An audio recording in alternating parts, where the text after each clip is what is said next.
अस्सलामुअलैकुम, आप देख रही हैं प्रोग्राम हर जाविये से। मैं हूं आपके साथ शुमाइला अर्शद। नाज़रीन, तवील इंतज़ार के बाद आज IMF के एग्जीक्यूटिव बोर्ड का इजलास होगा और पाकिस्तान को 1 अरब 10 करोड़ डॉलर की किस्त देने की मंजूरी का कवी इम्कान है। कल हमने देखा था कि सऊदी अरब की जानिब से भी 2 करोड़ डॉलर जो हैं वो स्टेट बैंक के अकाउंट में जो है वो जमा करवा दिए गए थे। इसके अलावा दीगर ममालिक से भी फाइनेंसिंग हासिल की जाएगी। UAE है, एशियन डेवलपमेंट बैंक है, इसके अलावा आलमी बैंक से भी फाइनेंसिंग हासिल की जाएगी। वज़ीर आज़म की जानिब से आज बड़ा अहम बयान सामने आया IMF के मुआहदे के हवाले से। उनकी जानिब से ये कहा गया है कि IMF से मुआहदा हासिल होना या उनसे पैसे लेना या उससे कर्ज देना ये कोई लम्हा फ़ख्रिया नहीं है, बल्कि ये हमारे लिए लम्हा फ़िक्रिया है। लेकिन क्या करें, हालात कुछ ऐसे हैं, मजबूरियां कुछ ऐसी हैं कि हमें IMF के पास जाना पड़ा है। लेकिन ब्लूमबर्ग की जानिब से एक खुशखबरी सुनाई गई है। पाकिस्तान की जो मईशत है अब वो बहरानों से निकलने जा रही है। पाकिस्तान के डिफ़ॉल्ट का जो ख़तरा है वो भी अब टल सकेगा।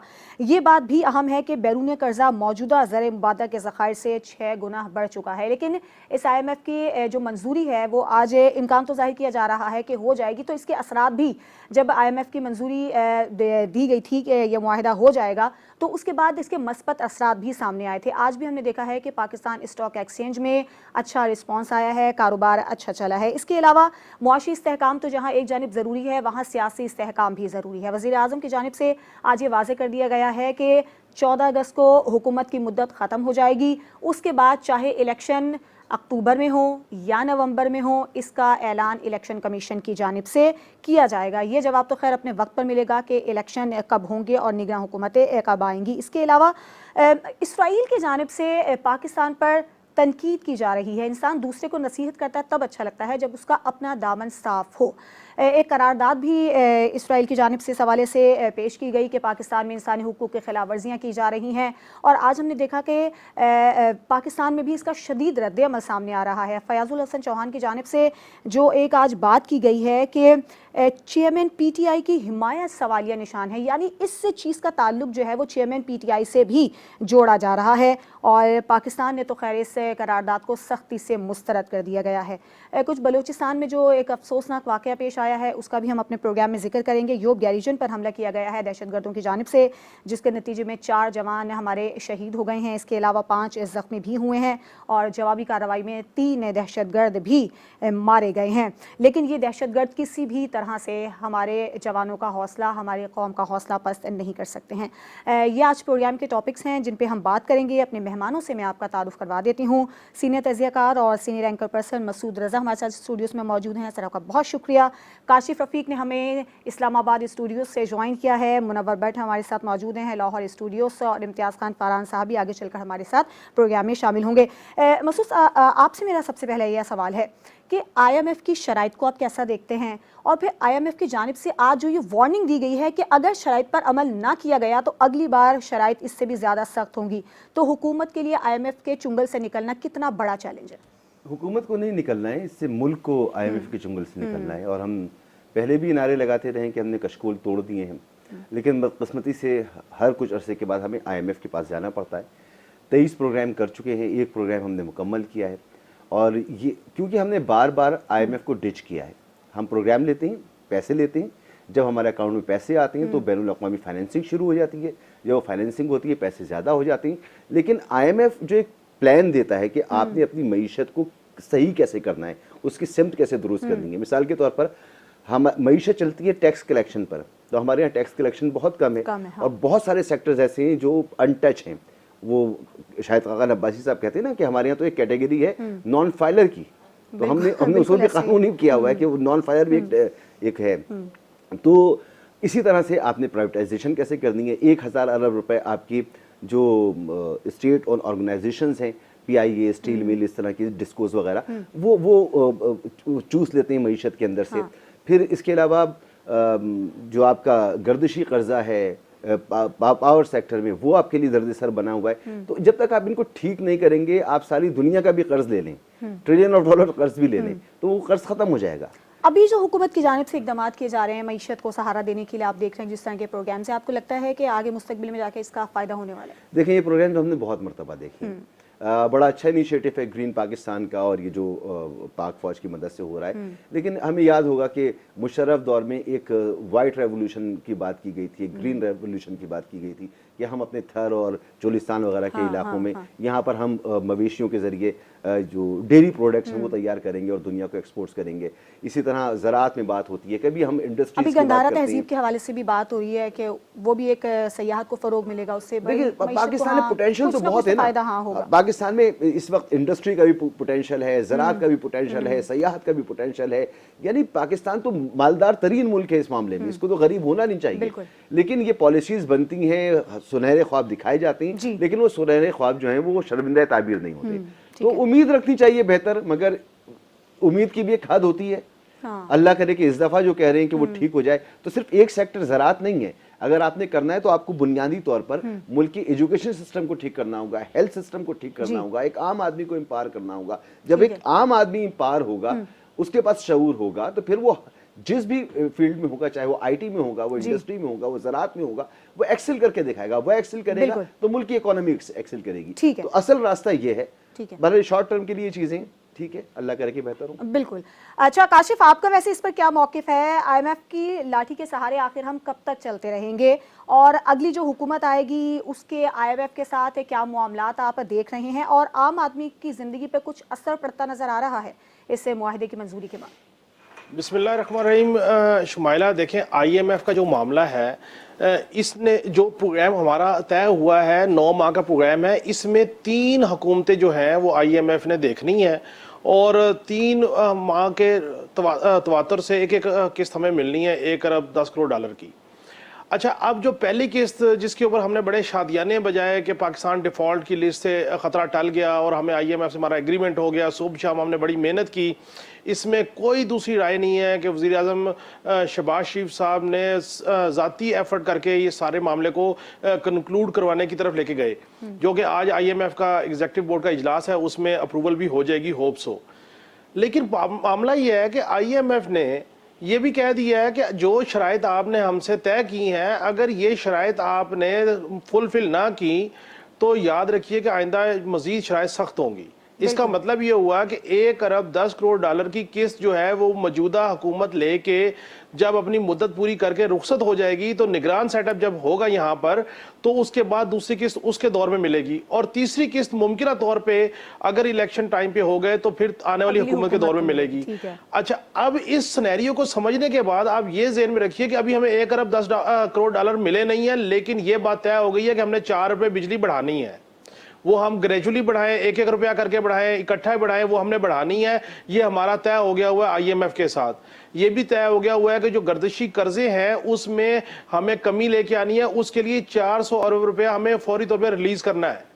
अच्छा, फिर उसके बाद ये है कि जो आपकी ऑयल सब्सिडीज है पेट्रोल की, उसके ऊपर भी हमने कमिटमेंट्स दी हुई है कि वो किस हद तक हम करेंगे। लेवी टैक्स तो हमने बढ़ा दिया, ऑयल प्राइसेस किस तरह नीचे लेके जाएंगे, ये भी एक मुहिम्मा बना हुआ है। तीसरी बात यह है कि टैक्सेस आपने इंक्रीज करने हैं। अब जब आप 1 अरब 10 करोड़ डॉलर आईएमएफ से लेने जा रहे हैं और उनको आप ये कह चुके हैं कि आप उनकी जो कंडीशंस है वो फॉलो करेंगे, नहीं करेंगे तो आपको नेक्स्ट इंस्टॉलमेंट पे फिर प्रॉब्लम आएगा, जो अब आ रहा है कि ट्रस्ट डेफिसिट है, मिसकमिटमेंट्स हैं हमारे हुकूमत की तरफ से, पाकिस्तान के सिस्टम की तरफ से। अब आप देखें कि इस तरह की सूरत हाल में गरीब आदमी किधर जाए? गरीब आदमी के ऊपर बोझ बढ़ रहा है बिजली बढ़ाने का, गरीब आदमी पे बोझ बढ़ रहा है पेट्रोल की कीमत का, टैक्सेस का, अशिया खुर्द-व-नोश की कीमतों का, और हम ये शादियाने बजा रहे हैं कि शुक्र है कि हम डिफॉल्ट के खतरे से टल गए। और अब तो बड़ी बात है कि ब्लूमबर्ग ने भी हमारी इस बात को, इस एफर्ट को स्टेम कर दिया है कि खतरा टल गया। लेकिन ये जरूरी इसलिए था कि आपकी फॉरेन इन्वेस्टर जो है उसका पाकिस्तान के ऊपर एतमाद बहाल हो और वो हमें रेमिटेंस दे सके या यहाँ पर इन्वेस्ट कर सके। सो ये एक बड़ी डिफिकल्ट सिचुएशन है मौजूदा हुकूमत के लिए कि अगर वो आईएमएफ के मामलात को मानती है और फिर इलेक्शन में कैसे जाएगी, कैसे इस मामले को देखेंगे, ये बड़ी डिफिकल्ट सिचुएशन है और वक्त जो है खुद ब खुद इस पे अनफोल्ड करेगा चीजों को। बिल्कुल ठीक है। अच्छा मुनव्वर, आपका वैसे क्या ख्याल है, कौन कौन से दोस्त मुमालिक इस वक्त पाकिस्तान के साथ खड़े हैं, कहां कहां से फाइनेंसिंग आएगी, पाकिस्तान को कितना सहारा मिलेगा, और आईएमएफ मुआहदे के क्या असरात आपको नजर आते हैं? अच्छा जी, सबसे पहले तो चाइना, उसकी आउट ऑफ द वे हमें सपोर्ट हासिल रही है। उसके बाद सऊदीया और यूएई है। इसके अलावा कतर से भी हमें सपोर्ट मिली है और तुर्की ने भी हमारा बहुत साथ दिया इस मामले में।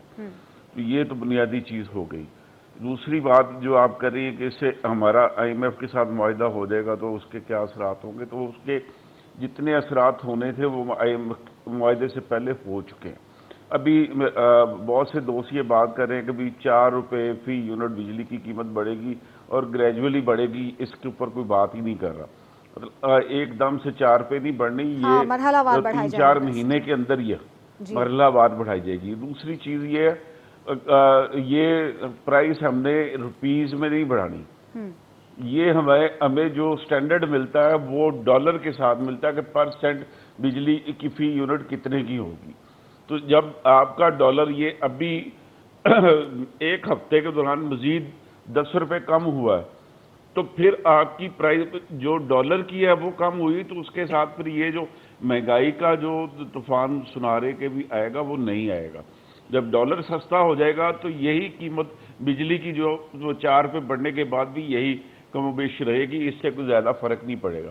तो बुनियादी चीज़ ये है कि भाई आप किसी को अच्छा लगे या किसी को बुरा लगे, इसहाक डार साहब ने मईशत के ऊपर बहुत काम किया और उन्होंने इस पाकिस्तान की इकॉनमी को ट्रैक पे डाल दिया है। और अगर ये चीज़ें इसी तरह चलती रही, हुकूमत किसी की भी आए, लेकिन जो इकनॉमिक रिवाइवल है उसके ऊपर जो बुनियादी चीज़ें जो अभी तक सेटल हुई है उस पर अमल होता रहा, तो मुझे ये यकीन है कि आइंदा 5 साल में पाकिस्तान जो न सिर्फ अगला जो IMF का प्रोग्राम है वो भी पूरा करेगा, बल्कि पाकिस्तान की इकोनॉमी बहुत बेहतर जगह पे होगी। और मुनव्वर एक चीज और बता दें कि पीछा छुड़ा लेंगे IMF से?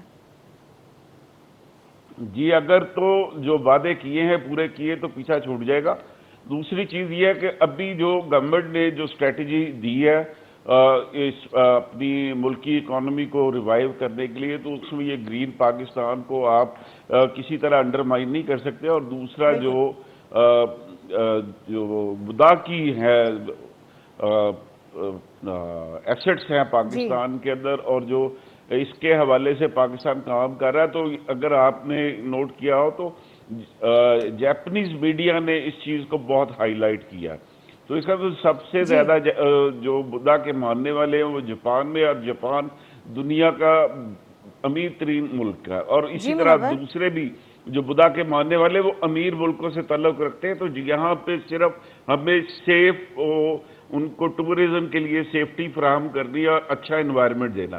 तो ये अगर ये पॉलिसी कंटिन्यू हुई तो पाकिस्तान ना सिर्फ ये IMF के चुंगल से भी बाहर आ जाएगा, यानी जो मंसूबे शुरू किए गए हैं अगर वो तकमील को पहुंच गए तो यकीनन पाकिस्तान IMF से अपना पीछा छुड़ा लेगा। एक ब्रेक लेते हैं, ब्रेक के बाद जब वापस आएंगे तो वज़ीर आज़म की जानिब से ऐलान कर दिया गया है कि हुकूमत की मुद्दत 14 अगस्त को ख़त्म हो जाएगी, उसके बाद फिर इलेक्शन होंगे।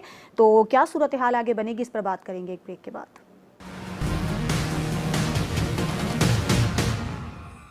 Welcome back. हुकूमत की मुद्दत तो 14 अगस्त को ख़त्म हो जाएगी, उसके बाद फिर निगरान हुकूमतें आएंगी, फिर इलेक्शन कब होंगे, ये बड़े अहम सवालात हैं जो कि आजकल गर्दिश कर रहे हैं। इम्तियाज़ खान फरहान साहब ने अभी हमें प्रोग्राम में ज्वाइन कर लिया। इम्तियाज़ साहब ज़रा ये बताइएगा कि पीपल्स पार्टी की जानिब से 8 अगस्त को असम्बली तहलील करने की तजवीज़ दी गई थी, तो क्या उसको नज़रअंदाज कर दिया गया कि 14 अगस्त का टाइम दिया गया? बिस्मिल्लाहिर्रहमानिर्रहीम। देखिए 8 अगस्त वाली मैंने और आपने चलाई थी और स्पेकुलेशन थी और ये इफ़ और बट के साथ थी।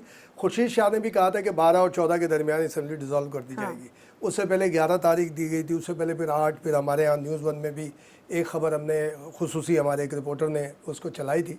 लेकिन आज भी जो है उन्होंने कहा है 14, ये प्राइम मिनिस्टर ने कहा है कि 14 अगस्त को हुकूमत ख़त्म हो जाएगी। तो उसको ज़ाहिर है कि हम ये समझते हैं कि प्राइम मिनिस्टर इनफ है, उसी ने आगे असम्बली डिसॉल्व करने की समरी मूव करनी है, क्योंकि बिफोर हो रहा है 1 दिन 2 दिन 3 दिन। एक डिबेट हमारे यहाँ ये चल रही थी कि अगर बिफोर तोड़ेंगे तो 90 दिन होंगे, अगर टाइम पे होगा तो 60 दिन। अगर 14 अगस्त को ख़त्म की जाती है तो 90 दिन से 15 दिन का इनको एक मौका मिलेगा। वरना तो हमने और आपने इसी प्रोग्राम में ये बात भी की कि लास्ट डेट के ऊपर भी 1 दिन पहले भी डिसॉल्व की जा सकती है, ताकि एक 90 दिन मिल जाए और सितंबर क्रॉस हो जाए, अक्टूबर में आ जाए। तो ये डिबेट होती है, उसमें ये कोई नज़रअंदाज करने वाली बात नहीं होती।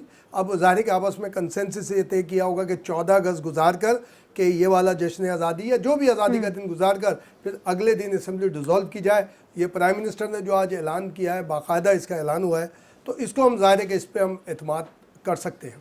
ठीक है, काशिफ आपका क्या ख्याल है, आइंदा इलेक्शन कब तक होते नजर आ रहे हैं, असम्बलियां कब तक तहलील होंगी, और वजीर आजम की जानिब से जो आज कहा गया है कि 14 अगस्त को हुकूमत खत्म होगी, फिर आगे इलेक्शन कमीशन का काम है कि वो तारीखों का ऐलान करे। देखिए, मौजूदा असम्बली की मुद्दत 13 अगस्त को ख़त्म हो रही है। 13 अगस्त रात 12 बजे तक मौजूदा असम्बली की मुद्दत है, और अगर 13 अगस्त को ये असम्बली डिज़ोल्व होती है तो इसका मतलब ये हुआ कि 14 अगस्त को मौजूदा हुक्मरान जो है उनकी हुकूमत नहीं होगी। अब 13 अगस्त को अगर असम्बली डिज़ोल्व होती है तो इसका मतलब ये ज़रूर होगा कि असम्बलियों ने अपनी आइनी मुद्दत पूरी की, जिसके लिए बहरहाल पीडीएम ने एक तगद होगी कि वक्त से पहले असम्बली डिज़ोल्व ना हो और चीज़ों को कंटिन्यू किया जाए, बावजह इसके कि प्रोविंशियल असम्बलीज जो सी हैं वो तोड़ दी गई तहरीक इंसाफ की हुकूमत की जानिब से। लेकिन मरकज़ में 13 अगस्त को अगर हुकूमत पूरी होगी तो अल्टीमेटली 14 अगस्त को मौजूदा हुक्मरानों की हुकूमत नहीं होगी। ये तो एक ऐसा इक़दाम है। अब जहां तक बात है 60 और 90 दिन की, जिसके ऊपर स्पेकुलेशन हो रही थी कि अगर 2 दिन या 1 दिन पहले असम्बली डिसॉल्व हो जाए तो 90 दिन मिल जाएंगे या 60 दिन हो जाएंगे, तो वो अब हम भी, मैं समझता हूँ आज वज़ीर आज़म साहब ने क्लियर कर दिया कि आइंदा इलेक्शन की तारीख जो है वो तो देना इलेक्शन कमीशन ने है, उसकी तरमीम हो चुकी। अब इलेक्शन कमीशन चाहे तो 60 दिन में दे दे, इलेक्शन कमीशन चाहे तो 90 दिन में दे दे, इलेक्शन कमीशन चाहे तो 190 दिन का दे दे। वैसे भी तो इलेक्शन कमीशन ने सूबाई जो इलेक्शन है उनकी तारीख अपनी मुद्दत में नहीं कराए और वो अभी तक चल रही है, निगरान सेटअप अभी तक चल रहे हैं। सो मैं ये समझता हूँ कि आईनी मुद्दत असम्बली की पूरी होने के बाद इलेक्शन कमीशन जो है वो तय करेगा कि उसने इलेक्शन किस दौर में किस टाइम पे करवाने हैं और वो अपना शेड्यूल जारी करेगा। अब अगर उसमें कोई नागुज़ीर वजूहात आ जाती हैं, कोई सिक्योरिटी की नागुज़ीर वजूहात आ जाती हैं, जैसे मॉनसून चल रहा है, बारिशें चल रही हैं अनयूजुअल, कोई खुदा ना खास्ता कोई सैलाब की सिचुएशन आ जाती है, तो ये कोई सॉलिड ग्राउंड लेके शायद इलेक्शन को थोड़ा सा डिले किया जाए। और देखना यह है कि इलेक्शन अक्टूबर में हो या नवंबर में हो, सबसे इंपॉर्टेंट चीज़ ये है डेमोक्रेटिक थॉट के लोगों के लिए, डेमोक्रेटिक सिस्टम को मानने वालों के लिए, कि असम्बली अपनी आईनी मुद्दत पूरी कर रही है और आईनी मुद्दत पूरी करके अपने घर को चली जाएगी। लेकिन यह भी साथ साथ सवाल जरूर बात हो रही है, बाज़गश्त है शहर इक़्तिदार में कि आया इलेक्शन जो है वो भी आईनी मुद्दत के दौरान ही इलेक्शन कमीशन कराएगा या इलेक्शन कमीशन उसको गैर जरूरी तौर पे तवालत दे सकता है। क्योंकि यहां पे बहुत सारी थ्योरी चल रही है कि अगर इलेक्शन अपनी मुद्दत में करवाने हैं तो इस वक्त तक तो जो मेन अपोनेंट है पीडीएम वर्सेस पीटीआई, तो मेन अपोनेंट तो पीटीआई है और पीटीआई के चेयरमैन तो बाहर दंदनाते फिर रहे हैं, तो वो तो अपनी कैंपेन भी करेंगे, अपने कैंडिडेट भी लॉन्च करेंगे और वो सिर्फ वेट करेंगे ये हुकूमत घर चली जाए। तो उनका ये गुमान है कि शायद सख्ती कम हो जाए और हमें कोई खेलने का पॉलिटिकली चीजें करने की पोजीशन मिल जाए। सो इन तमाम सूरत हाल और इन तमाम सिचुएशन को अगर मद्देनजर रखें तो ये सारी की सारी जिम्मेदारी इलेक्शन कमीशन पे होगी। लेकिन शहर इक़्तिदार में ये बाज़गश्त है कि शायद इलेक्शन जो है वो अक्टूबर नवंबर में भी ना हो। ठीक है, मसूद साहब आपका क्या ख्याल है, कब तक आपको इलेक्शन होते नजर आ रहे हैं? और दूसरा ये कि दुबई में जो मुलाकातें हुई पीपल्स पार्टी और नून लीग की, आपके ज़राए ने क्या बताया है, क्या मुलाकात हुई, इंतखाबात की तारीख के हवाले से कोई बातचीत हुई है इस पर? अच्छा, पहले तो वज़ीर आज़म का जो बयान है उसको अगर सियाक़ो सबाक़ के साथ देखें तो जिस मौके पे वो गुफ्तगू कर रहे थे, मैंने तो इसको इस तरह से समझा कि उन्होंने बताया कि 14 तारीख को उनकी हुकूमत, 14 अगस्त को उनकी हुकूमत नहीं होगी। हाँ। वो तो डेफिनेटली नहीं होगी ना। इससे ये नतीजा अक्स कर लेना कि असम्बली अपनी मुद्दत से पहले यानी 1 दिन या 2 दिन पहले डिज़ोल्व वो नहीं करेंगे या कर देंगे, मेरे ख्याल में इस पर ये बिला वजह का एक इबाहम है। उन्होंने कहा कि 14 अगस्त को नहीं होगी, वो नहीं होगी। अगर इससे ये नतीजा निकालना कि नहीं वो 8 अगस्त को नहीं करेंगे या उनको 90 दिन नहीं चाहिए, मेरे ख्याल में ऐसा नहीं है। उनको वक्त चाहिए और अगर वक्त 90 दिन का मिल जाता है तो शायद उन पूरे इत्तेहाद के लिए, पीडीएम इत्तेहाद के लिए बेहतर था पहले भी। बहरहाल अगर इलेक्शन अपने वक्त पर नहीं होता और इलेक्शन कमीशन में ऐसा भी नहीं है कि वो आइन की मुद्दत से आगे चला जाए, जाना तो नहीं चाहिए, मगर क्योंकि एक वाक़या हो चुका है और इंतज़ामिया पर डिपेंड करता है कि वो इलेक्शन कराना चाहती है या नहीं कराना चाहती, वो एक अलग बात है। वरना तो आइनी मुद्दत में होनी चाहिए। वो आपका 60 दिन का वक्त है या 90 दिन का वक्त है, तो वो देखना होगा कब होता है। मेरे ख्याल में ये बहस की बात नहीं है। दुबई में जो मुलाकातें हुई वो मुलाकातें मेरे जो ज़राए बताते हैं, क्योंकि वो तो बड़ी खुफिया मुलाकातें थी और फ्रॉम द हॉर्सेस माउथ जो कुछ आ रहा है, जहाँ कहीं डिस्कशन हुई होगी, जिन लोगों को कुछ पता है वो तो ये बता रहे हैं कि बेनतीजा मुलाकातें रही हैं। सीट एडजस्टमेंट चाहते हैं मियां नवाज शरीफ साहब जो हैं वो वतन वापसी के लिए ये भी बात की गई है कि वो चाहते हैं कि 2/3 मेजॉरिटी की गवर्नमेंट उनको मिल जाए तो वो आए, वरना नहीं है, वरना मियाँ साहब शायद वतन वापस आ चुके होते। मुख्तलिफ बातें हैं, लेकिन इसमें कुछ भी मुसद्दिका नहीं है। और ये क्योंकि बंद मुलाकातें कमरे की इतनी खुफिया मुलाकातें थी कि हैं। मौलाना साहब को भी इसमें शामिल नहीं किया गया, वो भी नाराज हो गए। देखिए, मौलाना साहब की नाराजगी होनी तो नहीं चाहिए। ये जो पीडीएम इत्तेहाद है, ये हुकूमती इत्तेहाद है, इंतखाबी इत्तेहाद नहीं है। वहाँ पे बात हो रही थी गालिबन, जो पता चला है कि इलेक्शन के बाद क्या होना है, इलेक्शन किस तरह से होने और इलेक्शन के बाद क्या होना है। तो इलेक्शन तो इन सब ने एक दूसरे के मध्य मुकाबले लड़ने। पहले दिन से पीडीएम का ये मौक़िफ़ है कि हम इलेक्शन इत्तेहाद नहीं है और हम इलेक्शन एक साथ नहीं लड़ेंगे। और पीपल्स पार्टी और नून लीग कैसे एक साथ इलेक्शन लड़ सकते हैं? लड़ ही नहीं सकते वो, या कैसे वो मुश्किल है सीट बहुत। एडजस्टमेंट कर सकते हैं? क्योंकि पीपल्स पार्टी का जो हल्का इंतखाब है वो सिंध, अंदरूनी सिंध इस दफ़ा, क्योंकि उन्होंने जिस तरह से मेयर शेयर कर लिया तो उनको एक मौका मिल गया किसी भी तरह से करके कराची से कुछ सीटें निकालने की कोशिश करेंगे, उनके पास एक जवाब भी होगा। तो वो यहाँ पर नून लीग के साथ सीट एडजस्टमेंट कहाँ करेंगे, उसका तो वोट बैंक ही नहीं है। या पीपल्स पार्टी सेंट्रल पंजाब में जाकर कहाँ सीट एडजस्टमेंट करेगी, उसका वहाँ वोट बैंक ही नहीं है। तो ये बड़ी ऐसी, ये तो समझ में आ जाने वाली बात है कि ऐसी कोई चीज़ हो नहीं सकती। ठीक है मुनव्वर, आपका वैसे क्या ख्याल है इस पर? वजीर आजम की जानिब से जो ऐलान किया गया है, इसको आप कैसे देखते हैं? जी बिल्कुल, ये भाई ने अभी बिल्कुल ये बात क्लियर कर दी उन्होंने। 14 अगस्त तो हमारी जो हुकूमत की मुद्दत ख़त्म हो जाएगी, तो उससे पहले उन्होंने ये तो नहीं कहा कि 2 दिन पहले या 1 दिन पहले जो असेंबली डिज़ोल्व नहीं हो सकती। तो असेंबली मैं तो अपनी खबर पे अब भी कायम हूँ कि असेंबली जो है वो 48 घंटे पहले डिज़ोल्व होगी ताकि इलेक्शन नवंबर में हो सके। और ख्वाजा साहब बेहतर बताएंगे कि ये 1 दिन अगर पहले टूटेगी तो फिर 60 का या 24 घंटे पहले अगर नहीं, फिर 90 दिन, फिर 90 दिन ही होंगे। 90 दिन में फिर 90 दिन बस। मैं जो टाइम लाइन पहले दी है वो उसी के ऊपर, इलेक्शन 90 दिन में और असेंबली 1 दिन पहले डिज़ोल्व होगी। और दूसरी जो बात आपने की कि अभी इलेक्शन में वो मुस्लिम लीग नून किसी के साथ अलाइंस नहीं करने जा रही। मुस्लिम लीग नून ने सोलो खेलना और पंजाब उनका मेन ग्राउंड है और यहाँ पे वो किसी को बारी देने के मूड में नहीं है। और अभी तक उनकी सारी वो पॉलिटिकल एक्टिविटी जो है वो अगर आप देखें तो शुरू नहीं हुई, लेकिन जैसे ही मियाँ नवाज शरीफ साहब जो सऊदी अरब का दौरा पूरा करके लंदन जाएंगे तो वहाँ से डेट भी आ जाएगी कि वो पाकिस्तान किस डेट को आ रहे, जो कि एक्सपेक्टेड यही है कि वो 17 अगस्त को पाकिस्तान के लिए वहाँ से लंदन से वो अपने जहाज में बैठ। अच्छा मुनव्वर, एक मुख्तसर जरा इसका भी जवाब दे दीजिएगा, इस सारे सियासी खेल में तहरीक इंसाफ खेलती नजर आ रही है आपको आइंदा इलेक्शन में? जी बिल्कुल, मैं समझता हूँ कि तहरीक इंसाफ पंजाब में कम अज कम दूसरी से तीसरी पोजीशन पे होगी। अगर उसको फेयर प्ले मिला तो वो दूसरी पोजीशन पे होगी। अगर थोड़ा बहुत जो महकमा ज़राअत वाले काम करते हैं अगर वो उस तरह का हुआ तो शायद वो फिर तीसरी या चौथी पोजीशन पे चली जाए। अगर फेयर प्ले के ऊपर ये डिपेंड करता है। अंपायर अगर वो न्यूट्रल रहा तो फिर तहरीक इंसाफ दूसरे नंबर पे होगी। बिल्कुल ठीक है, हम एक ब्रेक लेते हैं। ब्रेक के बाद जब हम वापस आएंगे तो फ़लस्तीनियों पर तो खुद इसराइल मज़ालिम ढा रहा है, लेकिन पाकिस्तान को वो बिला वजह के मशवरे दे रहा है, करारदादें ला रहा है। इसके पीछे मकासद क्या हैं? इसके अलावा यूब में जो आज एक अफसोसनाक वाक़या पेश आया है, दहशतगर्दों की जानिब से हमला किया गया है, उस पर बात करेंगे एक ब्रेक के बाद।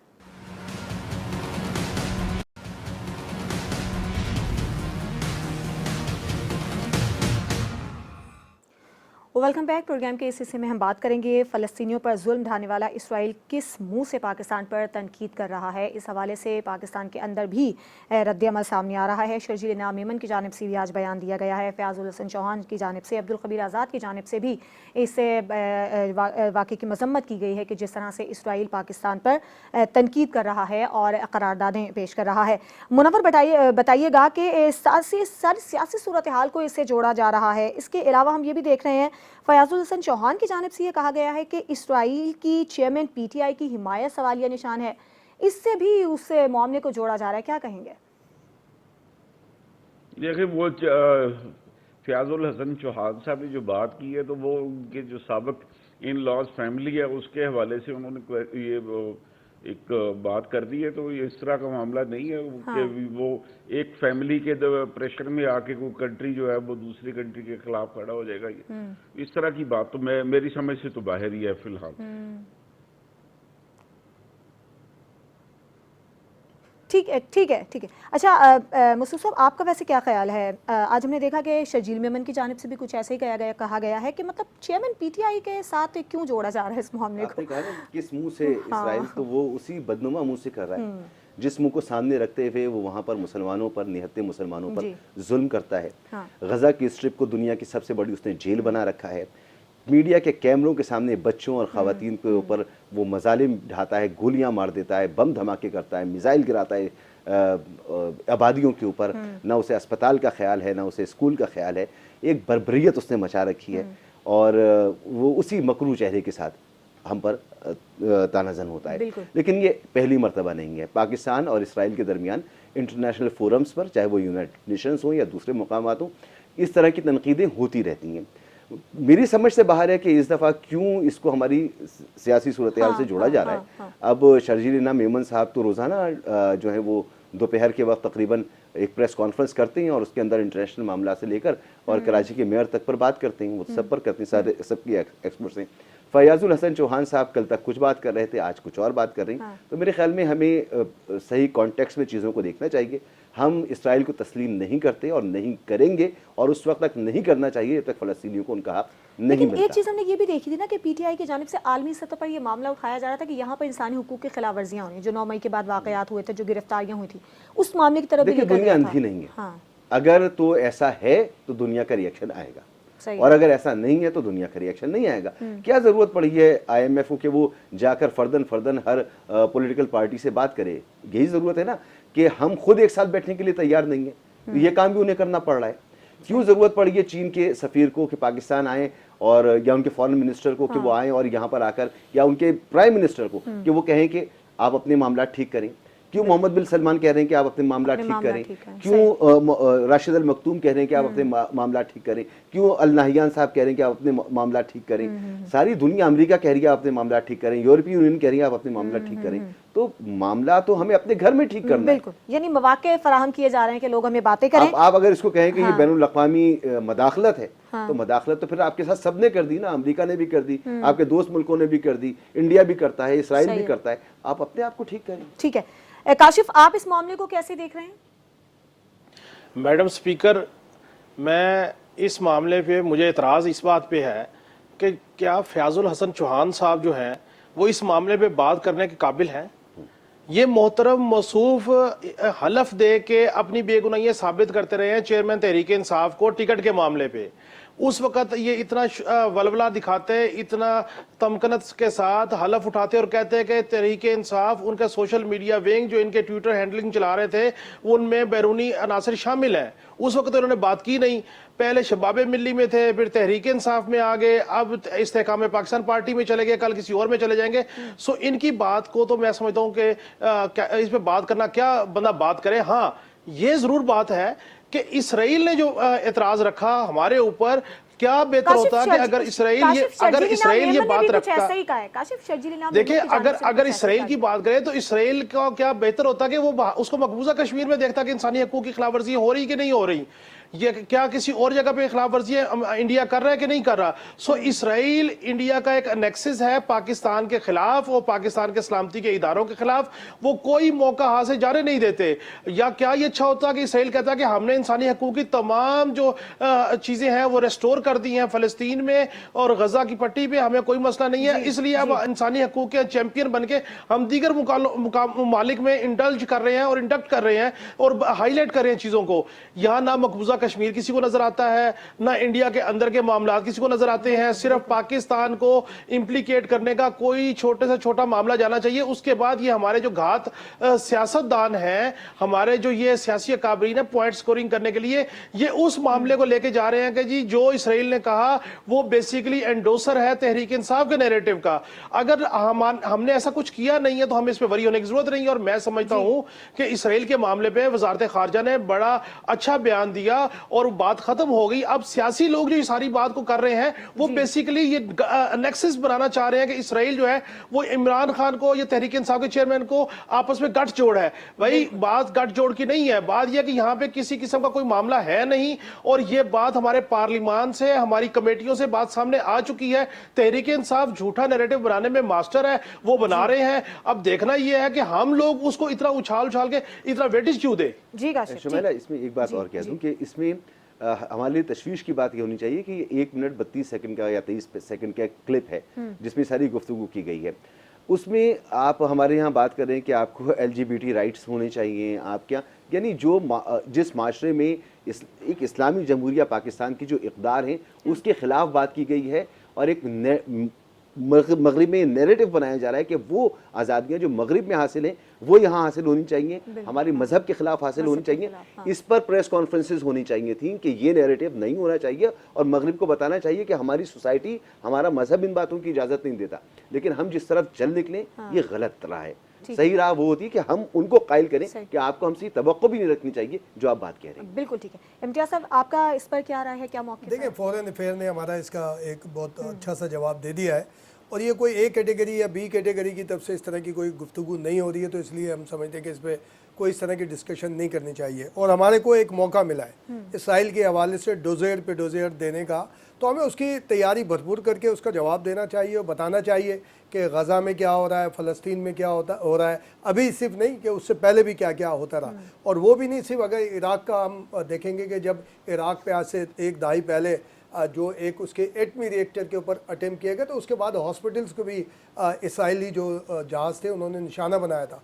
उसके बाद से मुसलसल वहाँ पे बहुत सारी ज़्यादतियाँ की गई थी, और सिर्फ वही नहीं, उर्दन के अंदर, जो जॉर्डन के अंदर जो फ़लस्तीनी महाजरीन आबाद होते हैं उनके साथ आए दिन क्या होता रहा है और किस तरह से सारे मामलात होते रहे। तो हमें उसको डिस्कस करना चाहिए कि जब वो अब उसके अगेंस्ट या बिल्कुल रियल सूरत में जो एक इसराइल के ख़िलाफ़ जो भी एक चार्जशीट है हमारे पास अवेलेबल है, नेट के ऊपर भी अवेलेबल है हमारे साथ, जो हमारे सुफरा जो हमें भेजते हैं, जो साइफर जो होता है, साइफर सिर्फ पाकिस्तान के अगेंस्ट वाली कॉन्स्पिरेंसी का नहीं आता, साइफर तो एक रूटीन वर्क है, तो बहुत सारे साइफर हमारे पास पड़े हुए। मुख्तसर ज़रा मुझे ये भी बताइएगा, एक सियासी जमात से जोड़ना, इसको आप कैसा देख रहे हैं? नहीं, देखिए, ये तो एक ज़ाहिर है जो पॉलिटिशियन है, मगर उन जमातों में भी या जिन पॉलिटिशियंस ने बोला है, आप उनको पॉलिसी मेकर नहीं कह सकते, उनको पॉलिसी मेकर नहीं कह सकते। किसी भी जमात से उनका ताल्लुक हो, उनकी एक राय हो सकती है, ज़ाहिर है, लेकिन आप और हम जो बैठे हैं, हम किसी पार्टी के या किसी के साथ मिलकर राय देने की ना तो हमें देनी चाहिए, ना वो हमारी सूरत हाल है। मेहरबानी आपकी।